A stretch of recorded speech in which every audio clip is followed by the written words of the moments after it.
नाजरीन अस्सलाम वालेकुम। IND टुडे न्यूज़ में आपका खैर मकदम करते हैं।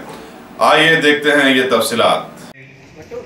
दो टॉप माओइस्ट काडर कोटी पुरुषोत्तम एलियस विजय एलियस शरद चंद्र एलियस श्रीकांत, जो regional committee member district committee secretary status का है और agitation propaganda committee APC printing publishing unit CPI Maoist party का लगभग 3 डिकेड से मेंबर है, जिसके ऊपर गवर्नमेंट के तरफ से 8 लाख रुपीस का रिवॉर्ड है, उसका सरेंडर हुआ।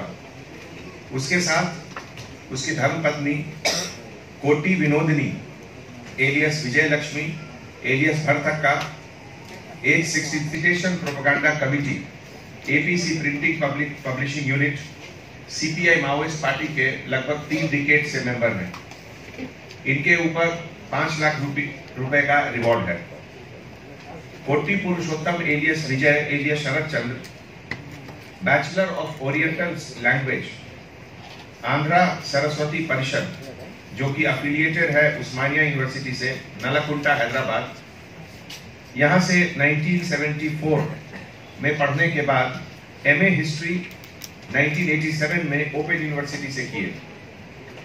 ये मिडिल क्लास कुर्मा फैमिली से आते हैं और पेरेंट्स के गुजरने के बाद इनका स्टेटस घर का अच्छा नहीं था। ये as headmaster Ambedkar Vidya Niketan upper primary school Addagutta east Maredpally Secunderabad में 1981 में काम किए। वहां एज हेडमास्टर काम करते हुए इनका कांटेक्ट उस समय के बड़े Maoist leader Mallojula Koteswara Rao alias Kishan ji और KG सत्यमूर्ति से हुआ। उसके बाद 1981 में 31 इयर्स के एज में ये पार्टी, जिस समय पीपल्स वॉर ग्रुप के नाम से जानी जाती थी, वो ज्वाइन किए। 1982 में इनकी, जो उस समय एक टीचर की हैसियत से अड्डागुट्टा एरिया सिकंदराबाद में काम करते थे।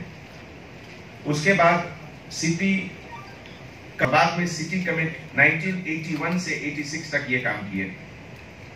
शादी के बाद अंडरग्राउंड इन्होंने पार्टी के लिए बहुत काम किया और लगभग 60 काडर्स को रिक्रूट करके फॉरेस्ट में भेजे। इसके बाद इन लोगों का ट्रांसफर विशाखापट्टनम में हुआ, जहां ये विशाखापट्टनम सिटी सेक्रेटरी के रूप में 1986 से लेकर 1996 तक काम किए। 1991 में इनका अरेस्ट हुआ विशाखापट्टनम में।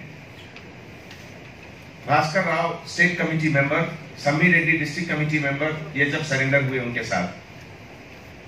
मई 1991 में जब गवर्नमेंट के तरफ से एक बारगेन के तहत P सुधीर कुमार जब अरेस्ट हुए थे। अगर आपने हमारे चैनल को सब्सक्राइब नहीं किया है तो आपको यहाँ सब्सक्राइब बटन दिख रहा है, उसे क्लिक करिए और सब्सक्राइब कीजिए और साथ ही साथ बेल आइकॉन को भी क्लिक करिएगा, जिससे कि आपको ताज़ा अपडेट मिलते रहें।